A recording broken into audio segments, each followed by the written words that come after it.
Welcome to Sweet Life Beat Life. We hope this video helps. You start by preparing both devices. This saves time and prevents data loss. On the Android, update WhatsApp and create a fresh Google Drive backup so messages are current. Make sure the iPhone is on iOS 15.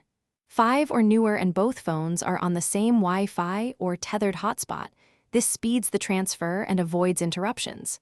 Once done, open WhatsApp on Android and go to Settings. Chats. Move chats to iOS to begin the secure export process. Now you perform the core transfer.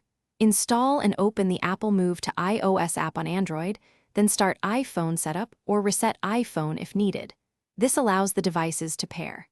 Scan the QR code displayed on the iPhone with the Android WhatsApp when prompted. This authorizes message export. Let the transfer run until the app confirms media and chats copied. Large attachments take longer, so stay connected and avoid switching networks during the process.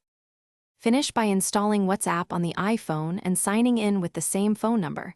When prompted, accept the restore of transferred data. This links your account and imports chats. Make sure all media appears and verify key conversations. If something goes wrong, first check Wi-Fi stability, available iPhone storage, and that Android backups are intact. Then repeat the move to iOS export. If persistent errors occur, restart both phones and try the transfer again. Thanks for watching. Consider subscribing if we helped you.